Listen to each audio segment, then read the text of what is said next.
Yes. Okay, good evening, everybody. Can you hear me? Everyone hear me back there?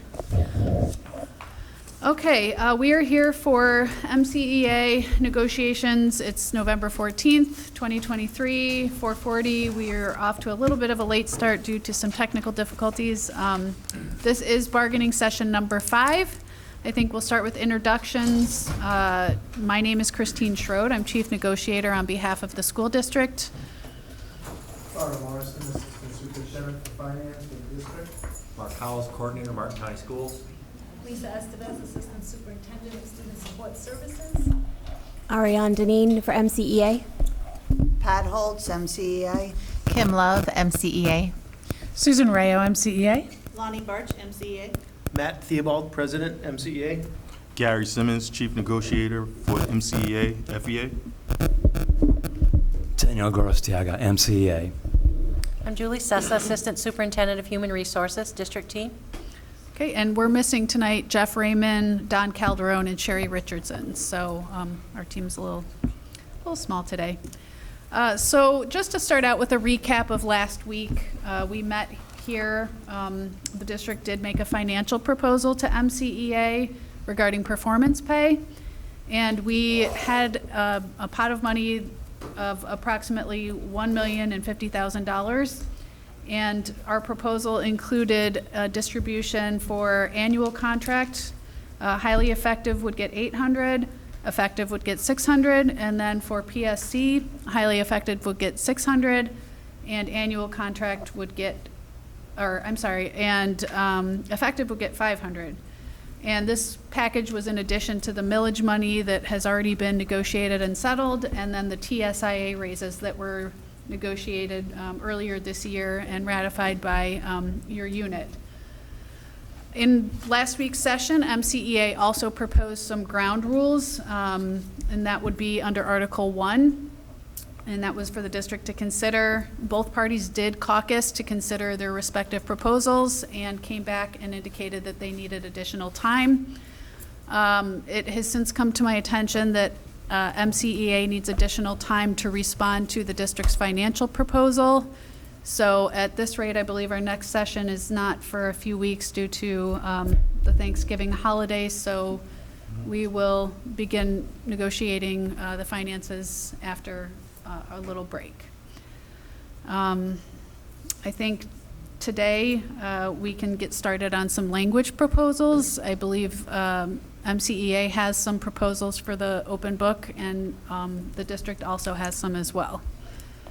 So with that said, I think we can go over our proposal. Sure. And then we can hear from the union. Sounds good. We do have a handout, so we have some language changes that we're proposing, and I kind of made a chart for all of you to look at, and then it refers to the page in the contract and what changes we're proposing. And then also in the back, you'll see it also has the actual contract with the strike-throughs and additions, so hopefully that's helpful to the process, and then the little column you can make some notes on. I can hear you. Want to split? What? Here, you take that half, I'll take this.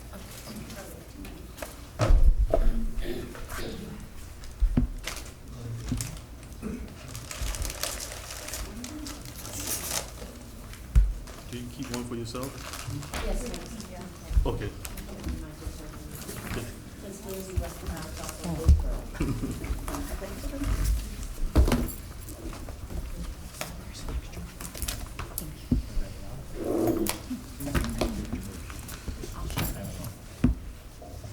No, I think they're going both ways. Do you want to give it to? Okay. Can we give it?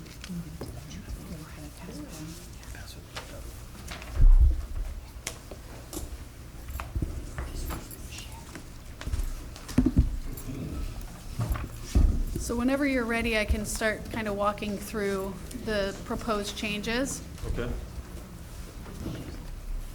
I think we're ready. Okay, so Article 2, Employment Considerations, page 3 of the contract. You'll see 2.2B4, we wanted to add language to that for the in-service and professional development days to say that if management assigns a specific professional learning for an employee, the employee shall be required to complete that professional learning. In the event that the employee is sick during a professional development or learning day, a doctor's note shall be required, and the employee shall be required to make up any professional learning that has been assigned by management. So that was one language change that we wanted there. Yep. So I don't know if you want to go through each and then, Yeah, or you want to discuss them as I'm going through them. It's up to you. I think we'll be fine with you presenting all of the changes. Okay.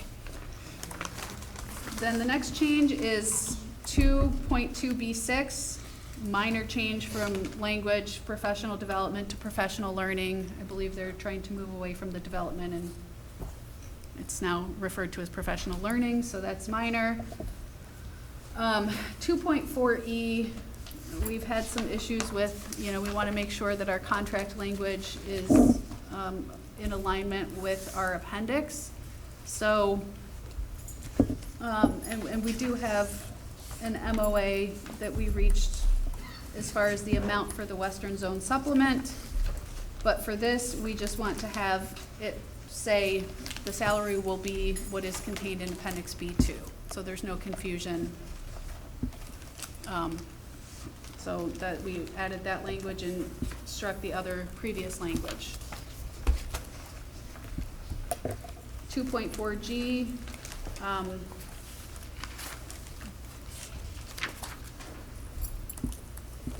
we struck that language, that in the event that we don't reach an agreement, that it will automatically be retroactive for salaries.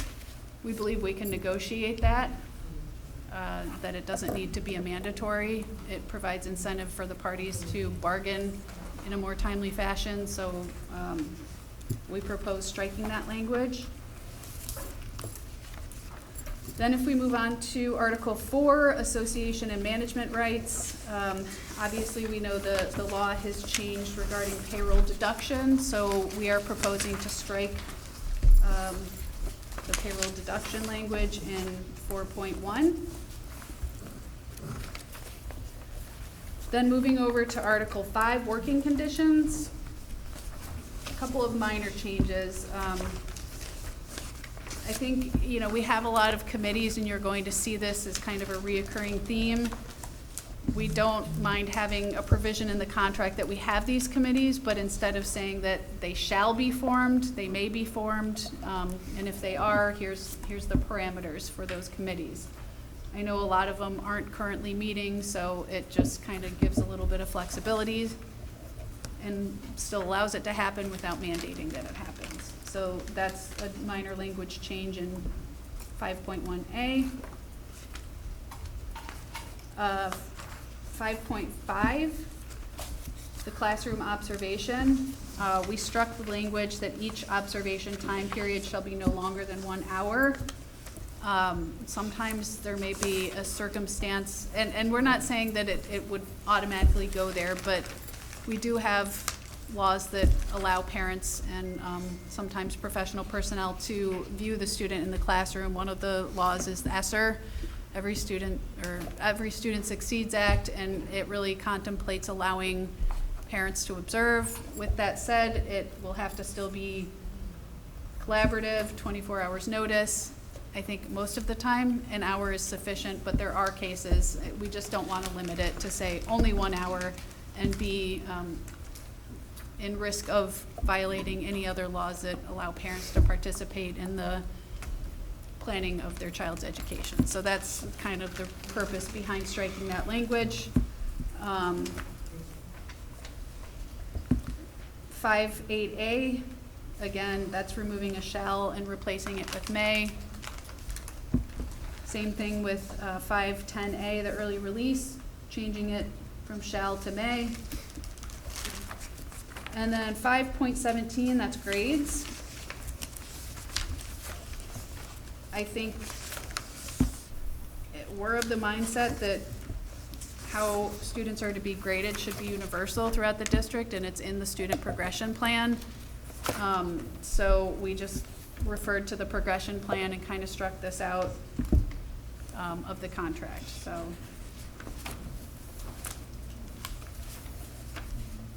So Article 6, professional issues.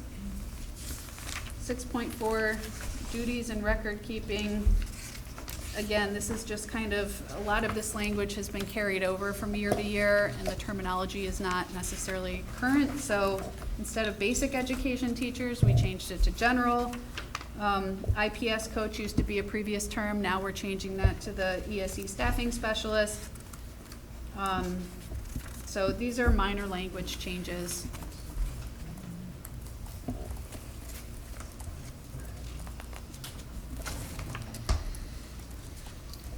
Again, 6.5A, that's another committee, changed shall to may. And then 6.7, the interim teachers, we struck that entire paragraph.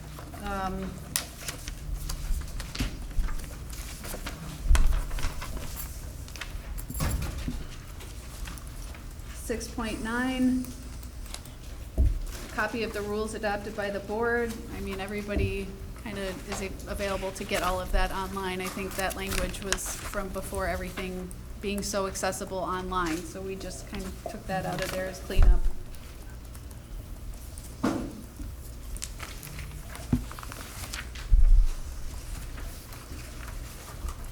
Then 6.9, yeah, we already went over that one. The next one is the 6.15, FAU and good fit. I'm pretty sure they don't do that anymore, is what I'm told, so. We do the AIT, not the good fit. Yeah, so we just kind of took that out, again, clean up so that we can make it more current to what's happening right now. Same thing with fingerprinting. You know, we follow the Florida statutes on that, and we have a good process for fingerprinting down, so we just took that language out. Restraint and seclusion, minor language changes. If you can also note in the title, we would take out seclusion. It would just be restraint procedures. That's a little oversight there. But you can see we took out seclusion. We're not allowed to seclude students. And then the responsibility, we, kind of took out behavior specialist and put our current practice of assistant principal, crisis team leader, ESE staffing specialist, ESE program specialist. I know Ms. Estevez helped us with that language to make it more current to what's actually happening right now. So that was more cleanup language.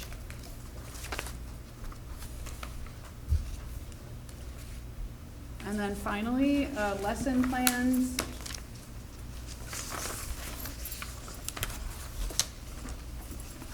In B,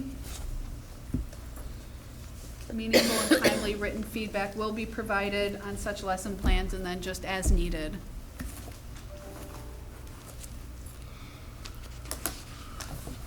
So those are our language proposals for those first 6 articles, and hopefully, if you have any questions about any of them, we can work through those. Can I ask you if this format is helpful for you guys? It is for me. Okay. Yes, thank you. Very.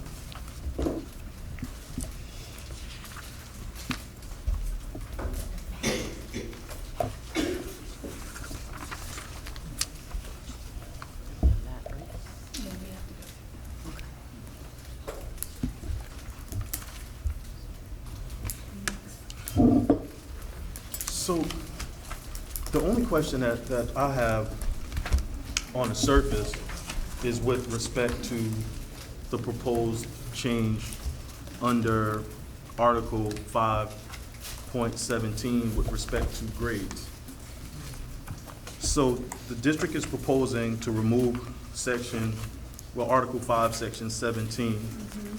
and replace with language, students shall be graded in accordance with the student progression plan grading criteria. My question is, has anyone from our side or the district can answer, because I genuinely don't know, has MCEA been involved in the creation of the student progression plan grading criteria?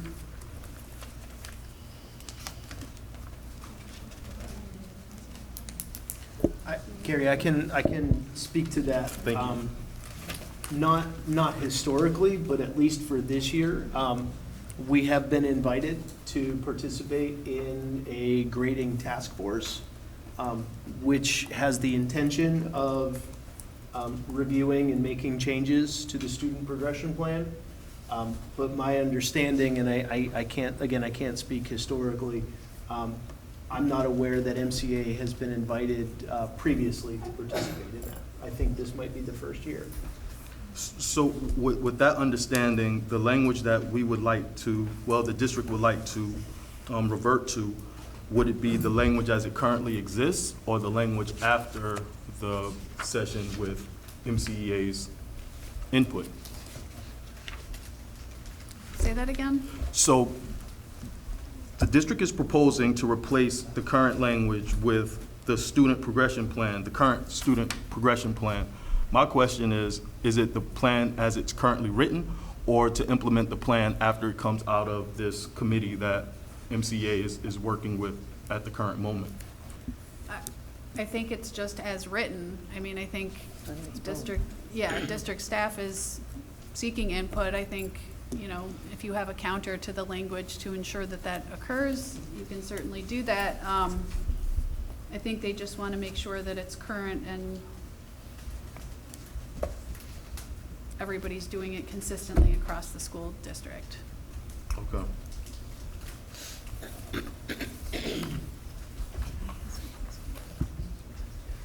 Is it possible to provide me with an email of that progression plan, that grading progression plan? We're hoping it's on the website, It but should be on your website. Okay. Sister Rayo has a question. It's just a curious question. Article 6, Article 6, 7, interim teachers. I guess I'm just curious as to why we're striking the entire paragraph. Do we not see a need for that to happen? This seems to speak in terms of, I believe it's just if a teacher needs to be pulled to cover a room, right? That's the way I'm reading it. It's on page 23 of the contract we have, yeah. And it's 6, 7, and you're striking the entire paragraph. It's on page 23. Under professional issues. I guess I was curious trying to understand why we're removing that, because we have need to cover classrooms sometimes, so.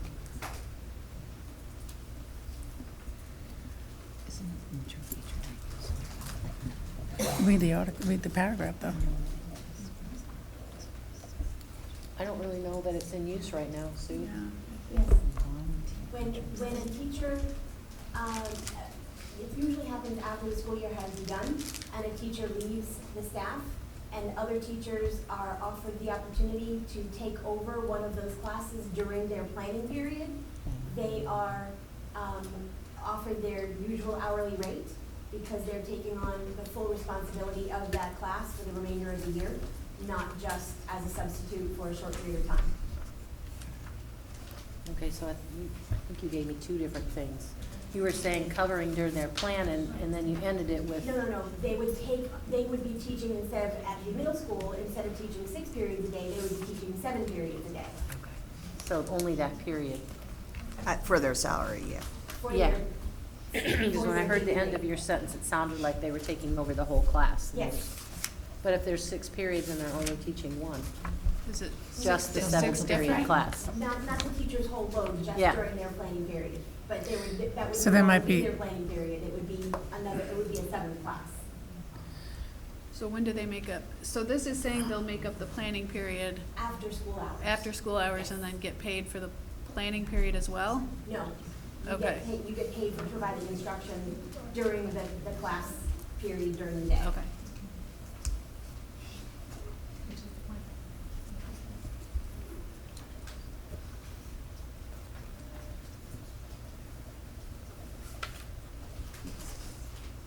That's Yeah, why, you might that's not- how I was reading it. I wanted to make sure I was reading it correctly. Yeah, okay. I have a question. So what happens when that scenario is in play and you cover and you get paid to cover for that extra period? So is this, are we at the point where we're saying, how do you make up the planning so that you're planning for your other courses? Right, that would be after school hours. After school hours, and that's Yes. the current practice is what you're saying? Yes. This is primarily at the secondary level. Right, yeah. Because I know that it's still a practice, because we know that we've asked, even on the ESC and the student services side, if teachers are able to help and support and to cover, and then they'll get paid the rate their hourly rate Yeah, will be that I'm was afraid if we determined. remove that So language, I we're don't not know gonna if get paid that for it is not being anymore. called interim, is that we changed the language? Well, the actual interim is someone who's 99 days. So I think that maybe that's the language confusion, that it's not necessarily that it's an interim Yeah. teacher. So maybe it needs to, I think, I guess the way I see it is that that actual paragraph needs to stay, maybe not called an interim teacher anymore, but I think that paragraph is important to the contract. That was my thought. But, okay, Maybe Title 11 or something like that. yeah, okay. Okay, we'll look forward to you receiving your Yeah, recommendations okay, on I that. just wanted to Radar. clarify that, yeah, okay. Any other members of the team have any questions? None at the moment. And Gary, just before we continue, I had in my notes and I overlooked it, jumped right into the language. A response, we already have a response for your ground rules. Okay. And it's our position that we don't need ground rules, especially, we've already entered the bargaining, we're in session number 5 at this point. We are willing to sit down before each subsequent session and talk about ground rules and how we're going to handle things, but we do not believe that it needs to be a part of the contract. So that's the district's position, Yes. but yet the district wants to strike the language, encouraging us to get to a timely resolution.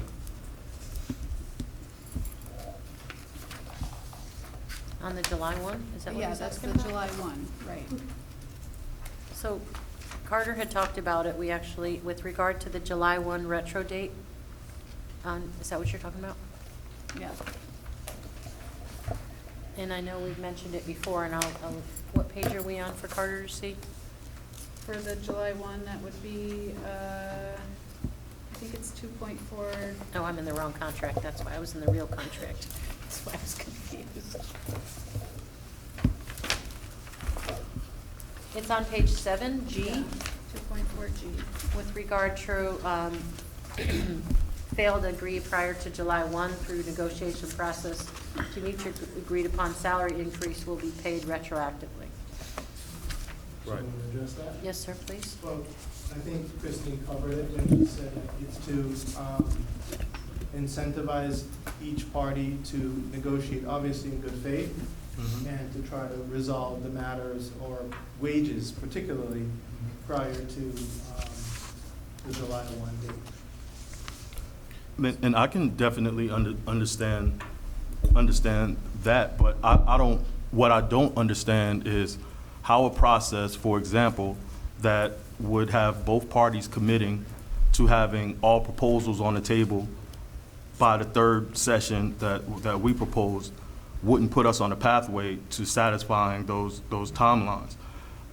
We said it on the record several times in the last session that some of what was being proposed are already being done. So it's just hard to grasp the understanding of something that was such a easy request, because it's not putting a strain on the district whatsoever. But we'll have the same energy when we responded to yours. So if it's not going to be a give and take, then it's just not going to be a give and take. But we are going to match that same energy when we give our responses to the district's proposal. Because, I mean, that was a layup. That was a alley-oop for continuing with sports references.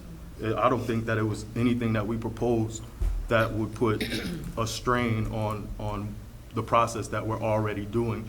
The intent of that language was to memorialize our process so that in the future there wouldn't be any hang-ups about how this process actually works. So that's unfortunate to hear, but Well, it was and- pretty much expected. And in response to that, we're not saying that we don't think we can have some ground rules going into bargaining. We can sit down and establish those. What we're saying is it doesn't need to be a part of Article 1 in our contract, so. So we're back to making verbal commitments at the bargaining table? Well, this isn't a mandatory subject of bargaining, ground rules. So, yeah, we can sit down and talk about what bargaining can look like, but it doesn't need to be in the contract. All right, well, like I said, we'll have that same energy and make that decision on what we feel doesn't belong in the contract either. So I thought that was something that we could easily come to an agreement on, but let's move on. Okay. Do you mind if I go back to the one about the student progression? By all means. If you don't mind, because what I did was I just took a quick peek at the student progression plan, which is already board approved for the 23-24 school year. We can definitely provide you a link. I'm already on Okay, it. you got it? Mhm. Good. So what I'm saying is that what is stricken on page 20 with the grading scale is no longer included in the SPP. So it explains grading differently. So that language in here wasn't matching what we have our current board-approved practice for grading. Right. I just wanted to kind of look at both sides and make sure that I also was clear as to what that meant. Thank you. You're welcome.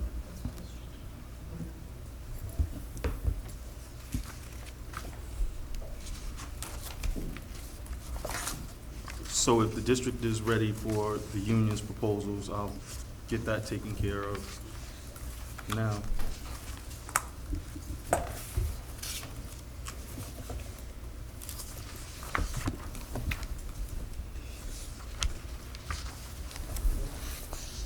Pass that around, please.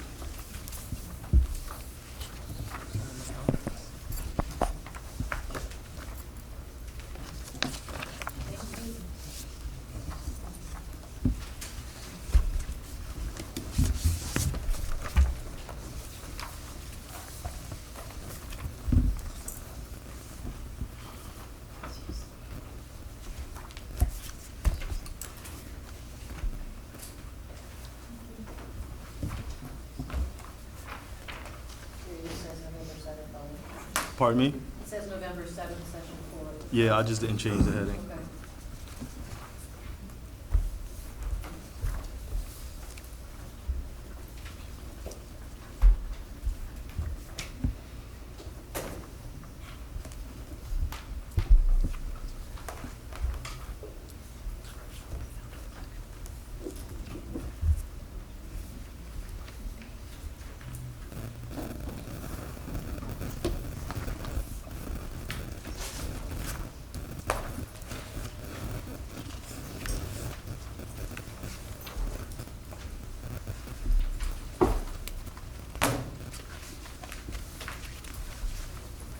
All right, so what you have in front of you is a proposed newer version of the grievance form that's found in Appendix A in our collective bargaining agreement.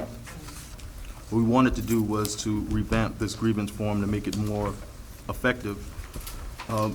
Some of the shortcomings in the previous form included no option for the district to be informed when the union would like to bypass the level 1 grievance and move forward to a level 2 at the district level. There's certain instances that occur with violations of our collective bargaining agreement that can't be readily addressed by the immediate supervisor or the school site administrator. So we wanted to have a form that addresses that process as well as capturing responses, an adequate field to capture the responses of those in management that are responding to our grievances. So on the first page, you'll see that all of these forms are in accordance to what already exists, with the employee's name, the date that the form was submitted, the name of the designated representative or building rep that's representing that grievant in this proceedings, the date of the alleged violation, the date of knowledge of the alleged violation, place, time of the alleged violation, the employee's home phone number, the school site, and the job title. Then the next box is what I was referring to in my opening. So it's two options that you can check, whether it's discrimination or retaliation by an immediate supervisor. We all know that if it's a discrimination allegation, that it doesn't go through the grievance process. That's an in-house administrative process. So that gives us an opportunity to reroute these allegations that could be posed on a grievance form to the appropriate source, which would be the liaison for the district to conduct an investigation should that occur. The second box is grieving an action by someone other than the immediate supervisor and request to skip level 1. So that is the indicator on the first page that would show that we're waiving the level 1 process and moving straight to the level 2. The next field indicates information on the events leading to the grievance. It gives us a field where it didn't exist previously to incorporate any witnesses that should be involved in this grievance form, or in this grievance proceedings. And then a small space for an account of the event. It's another field that we can indicate the contract violations or policies and procedures that have been violated, and it gives a field for our proposed solution. The next field contains the signature lines for the grievant and the receiver, be it the immediate supervisor or at the district level. Then page 3 moves forward with the decision from the level 1 management if it goes through the level 1. In this field, I thought that was very important, especially when we go to the arbitration process, that we have a resolution level 1 with the grievance name and the grievance comments in response to the decision that came from the level 1 management representative. And then there's a field where the grievant can choose to conclude the grievance and considers the issue resolved. And then it's another box where they can choose to advance the grievance to the next level. And then these fields repeat under level 2 and level 3, where you have the decision of the management, the comments of the grievant, and then that option to conclude the grievance or advance it to level 3. And then subsequently, the level 3 response, the level 3's comments from the grievant, and the option to consider the issue resolved or to advance the grievance to arbitration. And that option to advance the grievance to arbitration, we're not indicating or suggesting that it waives the written requirement to the district for arbitration that's already exists in our contract language. So we wanted to submit this to the district to consider. We feel that this would streamline this process and make it more understandable than the current form that's presented in our collective bargaining agreement. Gary, if I can interrupt for just a second. It looks like the even numbered pages are missing, and that's the result of poor copying. That's where I was That's wondering where the article 2 was. allegedly violated and relief sought. That's a user error, and that copier will officially be I got black and fired. white copies of it as well, so that's an easy fix. So that copier is no longer working for us. Yeah, I kept looking at it. This one is, this one just isn't as clean as that one. I attempted to do it over last minute for presentation purposes. But yeah, you'll see all fields on that form. So Gary, you mentioned that on like level 1 where they check, you would check, say, discrimination or retaliation by Right. immediate supervisor, but that it doesn't really fall in the grievance format. Right. It would really go to professional standards. Mhm. It may just consider some other type of vehicle that would, it doesn't really even say that, or an asterisk or anything, that, just Well- my comment on it. Right, because we're the ones, when I'm saying we're, using that pronoun, I'm referring to building reps and union leaders, right? So we have a responsibility to consult with our members prior to pushing the grievance to the district. So that's a way that when our building reps bring this document over for the consultation, we can say, all right, well, since this member is under the impression that this discipline or this action involves retaliation or discrimination, we now have to follow the district's school board policy with respect to that, and not a grievance. You don't grieve discrimination, you have an investigation for it. Right, which is why I would say it doesn't, I feel like that would be a confusing. counseling that you would have with your member versus a checkbox that, I mean, I don't think it really belongs on this form. Right, but the checkbox isn't for you all. Like, I have to do intake, and I don't have an opportunity to talk to the members before I get what they're grieving or what they're upset about. So the first thing that I can do when I look at this and I see that checkbox is that call that member and tell them, this isn't a grievance, this follows the discrimination language in our collective bargaining agreement. That's just for us to determine whether we move forward with the grievance or not. I'm not married to it, but it's just helpful that, because I'm not privy to have every conversation with aggrieved members of our bargaining unit. I usually come in the preparation aspect of it.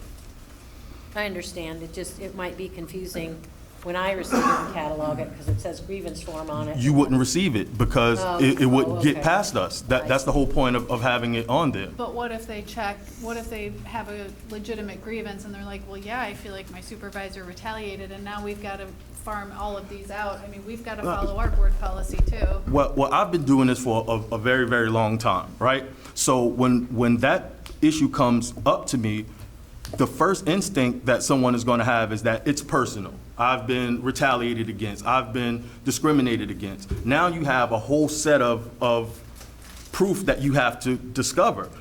My conversation is, well, it's so much easier for us to just stick to the language in the contract that was violated and not put the extra discrimination and retaliation stuff on it that you would have to ultimately prove. It's harder to prove retaliation because you have to get into somebody's mindset, or discrimination, you'd have to prove somebody's mindset, a past practice of discriminatory actions. It's a whole field of factors that you have to prove. So it makes us refine that argument. Is it really discrimination, or did they violate Article 5.6?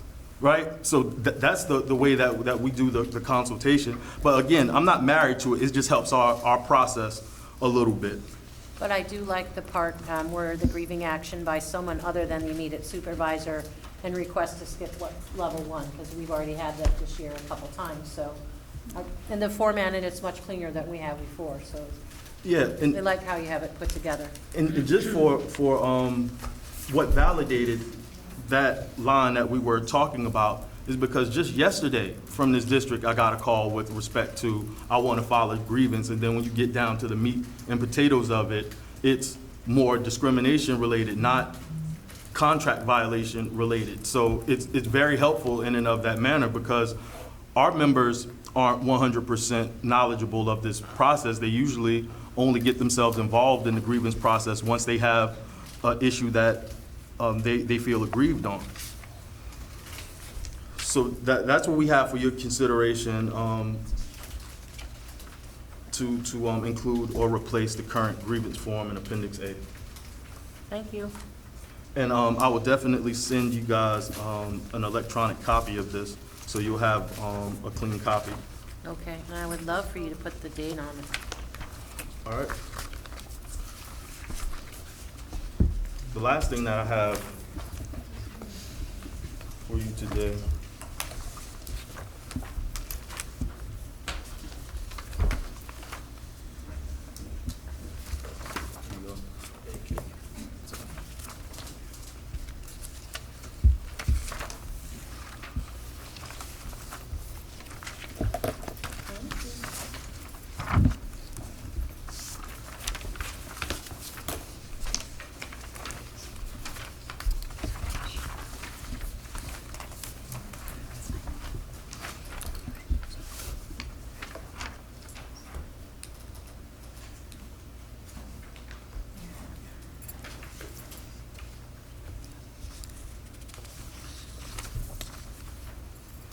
So what you have in front of you is a proposal from the union, an MOU from the union for an instructional retention stipend.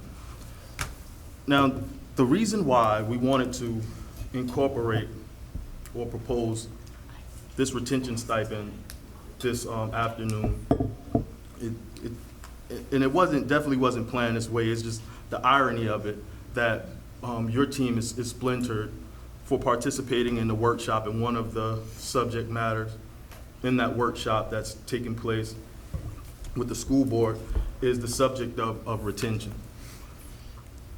And we had an opportunity to review the retention committee's executive summary and their recommendation.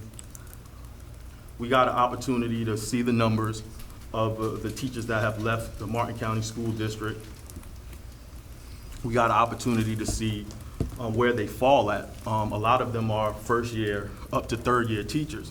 The part that makes me scratch my head in weird irony is that since I've been sitting at this bargaining table for Martin, that's the group that was getting the bulk of the raises. And they're still leaving. They're still leaving. So I dived a little bit deeper into the executive summary, and I see the recommended actions that has been suggested. A lot of those suggested actions put more work on our veteran teachers that, again, haven't received a bulk portion of the raises, whether it's through TSIA or district contribution. We were just able to negotiate a larger portion of the millage to offset the uneven or inequitable raises that are provided as a result of the Florida statute that addresses TSIA. But one of the things that I'm super surprised that I didn't see in the recommended actions is what's been working in the other districts that's neighboring Martin County.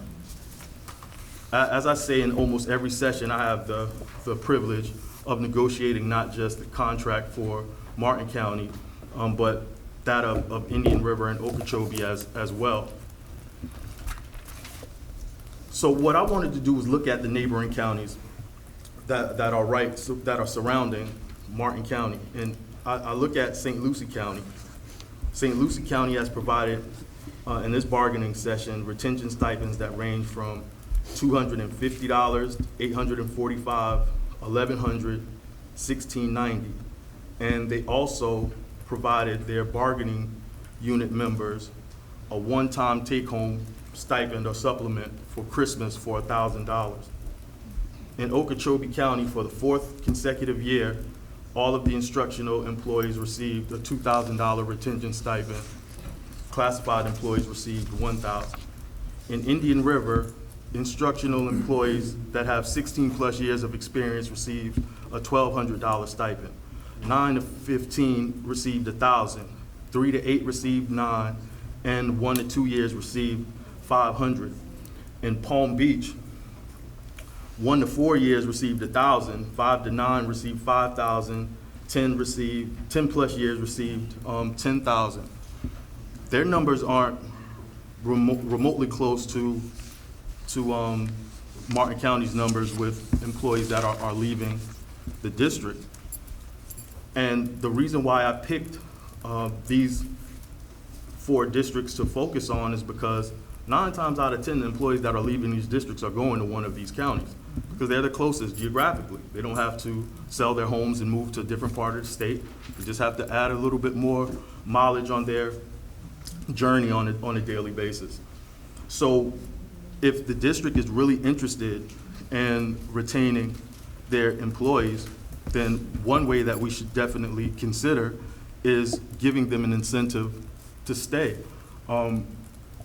It's been working in the other districts, and I'm a firm believer that if it works in other places, that the first thing that we should attempt to do is try it where the need is where it's needed, and it's definitely needed in Martin County. So we have that to propose to you today. If I want to walk you through this this language, because the important part is that towards the bottom of this proposal, this payment is non-recurring and does not become part of the employee's base salary.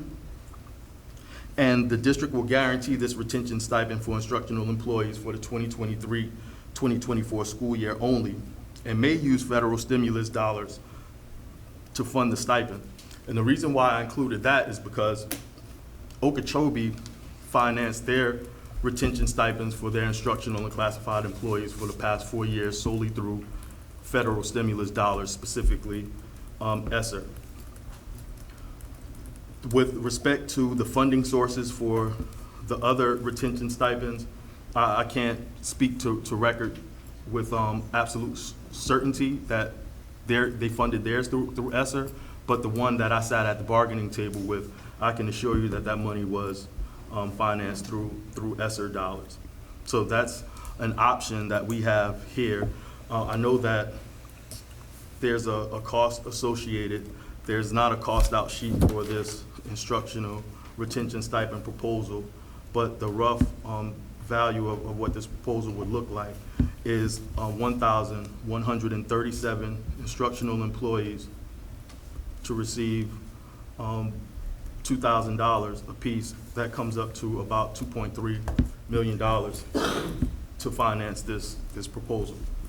So we're asking you all to take this proposal to the school board and add this to one of the recommended solutions for retaining your employees here in this district, is by offering them a financial incentive to stay, because that's definitely why they're leaving, for the financial incentives that comes with leaving. So that's our instructional retention stipend. Here, the amounts that you quoted, were they paid in 23-24? Yes, except for Palm Beach, which is going to be paid out for 24-25. Palm Beach is being paid out in 24-25? Yeah, that's to be paid out in 2024-2025. Okay, so that's next year. Let's see. That's probably not ESSER, because I don't think we even have access to it then. Now, I think that theirs are funded by the tax referendum dollars, what we call the millage. Here, this looks familiar to me. Have you proposed this already to us? That's the one that was agreed upon at Okeechobee's table. And the first year that I negotiated, Right. so it's this, we're using the same language. So very first year, 2021, 2022. Okay. And does Okeechobee, do they have millage? No, they do No, not. they do. But St. Lucie County does, and Indian River does as well.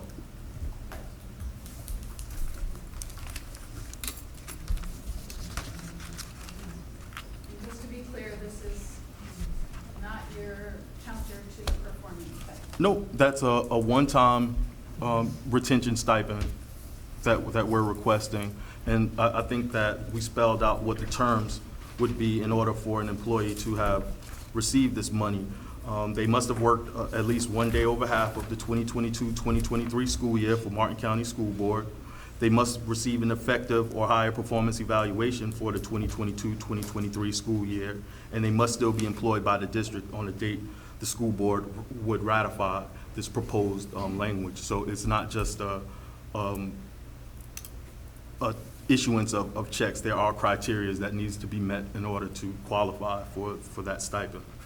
Clarification on that fourth bullet, Mhm. where it says must be employed by the district. Are we saying employed by the district in the bargaining unit? Yeah, because this is to retain the employees in the instructional bargaining unit, so I don't think that incentivizing them to leave the bargaining unit is accomplishing what the intent is, right? So in order to get the instructional retention, the key word is to retain them in the instructional capacity. So that's the way that we're presenting it. And I was looking at bullet 2, Gary, and my comment would be if they work one day over the first half of the year and then we pay it at the end of the year, they're gone. Mhm. I mean, it could tandem either way. It could be somebody that got hired the second half of the year, but it also could be somebody that only worked half of the months and then left, so they're really not in the bargaining unit anymore because they're gone. Well, we'll be more than willing to entertain any counter proposals that you feel are, closes any holes that Is our that what initial you were proposal presents. No, I mean, that says 22, Okay, 23. They thank have you. to be here this year to Yeah. So they had to have worked last year and they have to be here this year. So if they're gone, they're not even included, because that says 22, 23 school year, Right. second bullet. So they had to work half of the one day, half of last year, and they have to be here present now when it's ratified. So if they left, they're not even considered. And they should be contracted in school year. Does that make sense, how she answered it? Okay, so bullet 2, they must have worked at least one day Over half. over half, so Last year. over one semester, you're saying? One day over the semester? Yeah, they must have been hired, they have to be hired before the second semester, and they have to still be here, is how I would read that. And then, when would they receive the payout? When we ratify it. After the ratification. Now, this year. So you're talking about last year and this year. Yeah. So, the payout comes after ratification. The way we did it in Okeechobee is as soon as it was ratified, they got their back pay for what we increased the salary to be, and then they received their stipend payment as soon as it was ratified. You have any more questions, Carter? No, Okay. just wanted to be maybe a little bit repetitive, Mm-hmm. but let's say I'm a bargaining unit member. Uh-huh. And I qualify for I work more than at least one day over the half year. Mm-hmm. And then I also had an effective or highly effective evaluation, and then I leave the bargaining unit. Let's say I become an administrator. Mm-hmm. Do I still qualify? So the way that. Because I'm still in the district, but Right. I'm no longer in the bargaining unit. So the compensation for that scenario is the millage, right? So they would still be eligible to receive their millage payment, but Right. this is solely to incentivize those that stays in the classroom. Okay, got it. So they would not be eligible. Right. Understood. Thank you.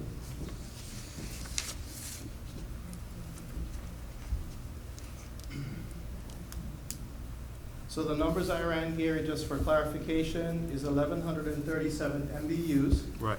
Times 2,000 gives you 2,274,000. Now, because it's a one-time, non-recurring payment, I'm not sure it would be FRS eligible. Right. So we have the Social Security and Medicare, and we have FRS at 13.57%. So that gives you 21.22%. You add that to the 2,274,000. The cost of this proposal is 2,756,588. 2,756,588. 588. And for clarification, that would be on top of the million that we already proposed for performance pay. Right, but the money that you propose for the pay for performance Right. is coming from the general fund funding source. Right. This one we're proposing should come from the federal stimulus as the funding source, so it wouldn't be added on top of the general fund monies. Okay. So you might not know this, which is okay, Mhm. but the ESSER 2 funding has already expired. Mhm. The ARP funding expires next year. Okay. And most of that is programmed out, but again, we'll take it back to the board and see. Right, and I think that's the main reason why we didn't want to specify ESSER in it, because I'm not familiar with the timeframes, but yeah, I know that there's possible federal funding that could be used as the funding source for this. And with respect to the FRS concerns, I'll have a conversation with my contact in Okeechobee to see if it was calculated as such. I don't think it is, but I'm not ready to go on the record. Because we had some, getting off the topic a little bit tangentially, but we had to, for the millage, we had to actually contact the FRS, Mhm. and there was some back and forth until they approved it. Yeah, but Because this is a one-time, I'm just Right. giving you a heads up. Mhm. And for your members of the audience, IRS regulations, again, if this is approved, because it's a one-time bonus, there's a 22% tax rate that's applicable. Just want to let you know up front. That's what Uncle Sam wants. Yep. Pay now, pay later. Right? Doesn't make a difference. Yeah, because if I recall correctly, when Palm Beach put their ratification explanation out, they explained to them the tax implications and what they would, on average, take home out of. 4,000 payroll. Right, right. So I completely understand that facet. But again, I'll reach out to my contact in Okeechobee just to get the details on how that was paid out and what dollars were taken out of that, or what additional dollars were calculated into the cost of that supplement.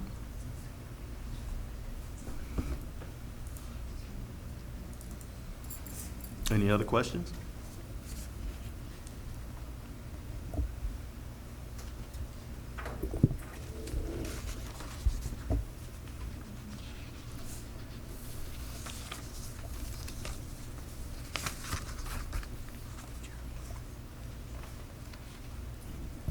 Do you want to caucus and look over the respective proposals? Sure.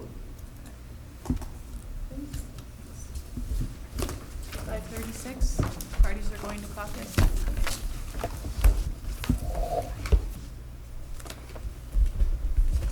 Okay, we're back from caucus at 6:26. I guess briefly, we can respond to your proposals.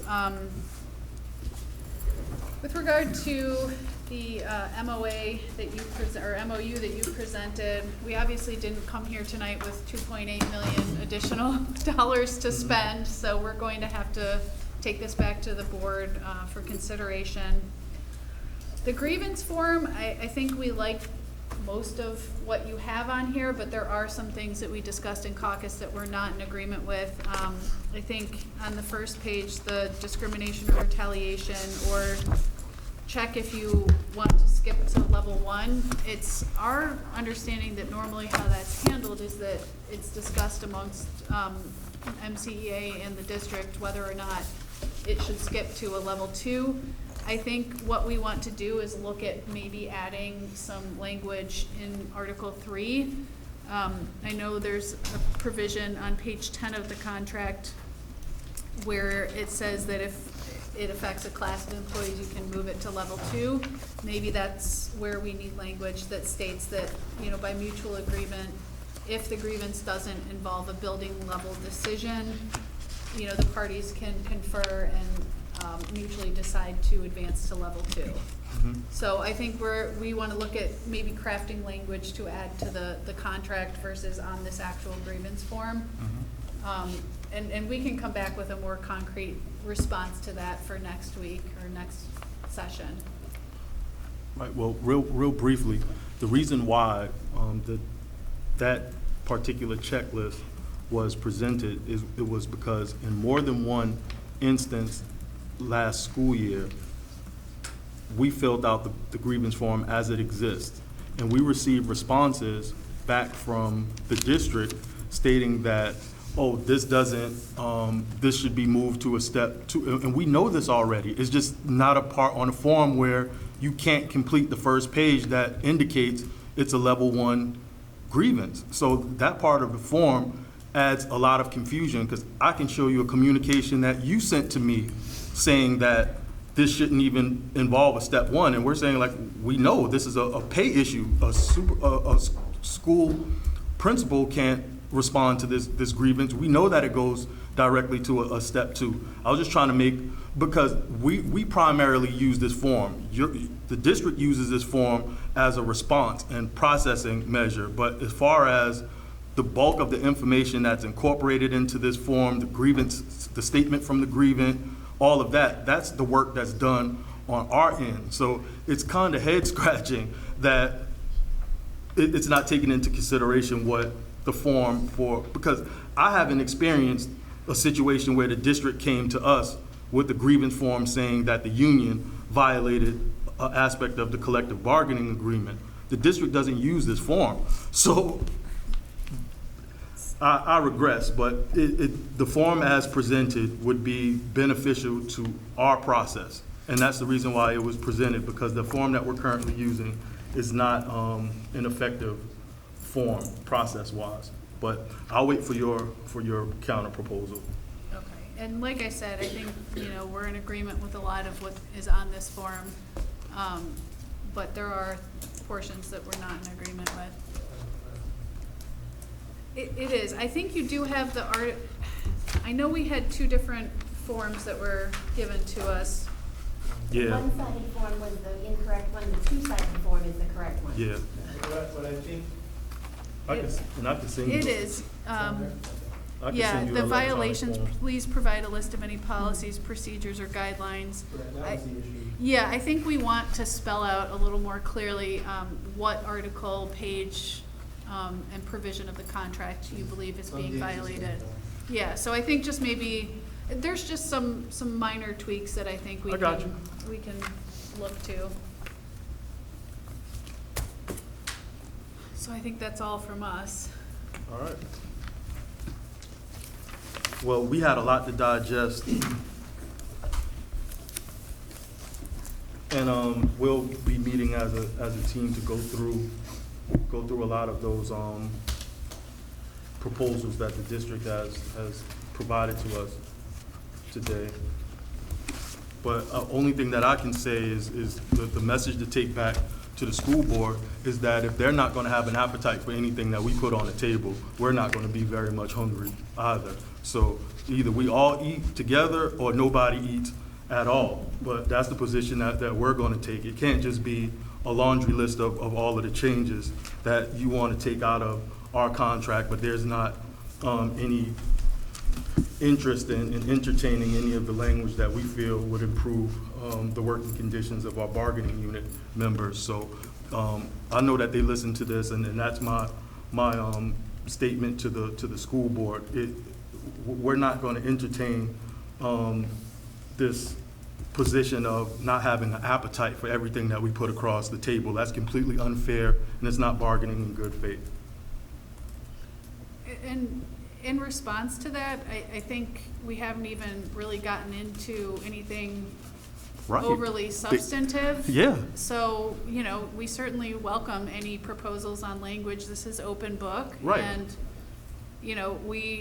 we presented some changes. Some are more substantive than others, but we are open and willing to consider anything you guys bring forward. It's not the considering part that we have an issue with. It's the response that we get after the consideration is taking place. That's the part that we have an issue with. And I thought that we could start the union's process off with very, very easy language. And it's just disheartening that something as simple as a grievance form that we use 98% of the time, and the retention stipend, which is the subject of their workshop meeting today, and it's just, they don't have an appetite for any of that, even though it's a crisis with respect to retaining employees here. So I just thought that we could start this process off in sessions 4 and 5 with low-hanging fruit that we could have agreed upon. And again, I'm going to respond to that. I think the retention, we have millage where some of your members are getting over $10,000. We've had TSIA funds that we've distributed, and we've got a performance pay package. But yet they're still leaving. Well, They're still leaving, though, with all of that being negotiated last bargaining session. Right. And that didn't change the number of the people that but left. it's not negotiating in bad faith that we don't have an extra almost $3 million available. You haven't even responded to our other financial proposals. So I guess what I'm saying is, I don't think it's fair to characterize the board as not considering any of these proposals when they haven't even been brought back. We need to bring back your retention MOU that you presented this evening, and they will consider it. They always they want to retain staff. I've sat in executive session, I've listened to them. They absolutely want to keep staff here, but, we also have to be fiscally responsible and consider where we could draw from. So Christine, to that point, because I'm an economics teacher, and when I teach my lessons on capitalism, we talk about how as consumers in our society, we let our desires be known based on how we spend our money. I think that the board can take a very valuable lesson in that if they are serious and have an appetite for retaining teachers, there's a pathway that we've put forward to help make that happen. Just like we put forward a proposal to help achieve the board's objective, the board set a goal by proposing language to remove the retro pay. But you can't set a goal and not set a pathway towards meeting that goal. What the union proposed with ground rules was exactly that. It was a pathway forward. And not only was it a pathway forward, but it was a pathway forward that cements really good, productive work on our behalf. Whereas if this team were to somehow disappear and go away, and your team were to somehow disappear and go away, whoever fills our shoes could easily come in and still get work done. And that's what we tried to do. We tried to solidify that in a contract. But if there's no appetite for that, like Gary said, we'll go hungry.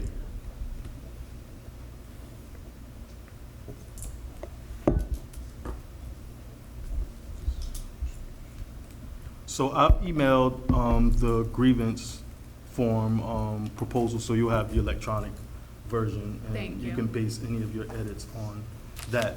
Carter, do you need the retention stipend But I have the proposal? language. Okay. Electronic version, you don't need that? No, that's fine. I can Okay. work from this. Okay. I won't say much about it because in economics, as you know, the quantity goes up, the price goes down in the value, so I won't say much more. But I can say that with the ARP funds that are remaining, it's all programmed out for various things. And so, of course, then the board will have to consider making some significant changes to whatever funding is left if that's the way they want to go. Okay.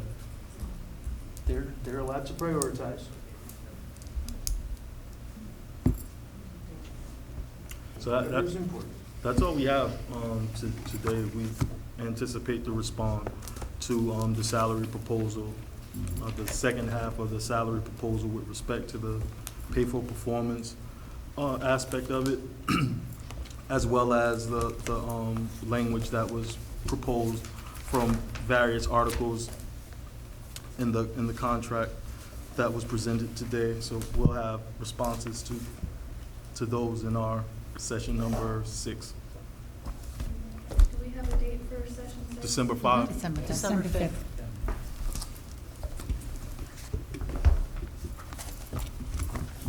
I think that concludes our session. Thank you.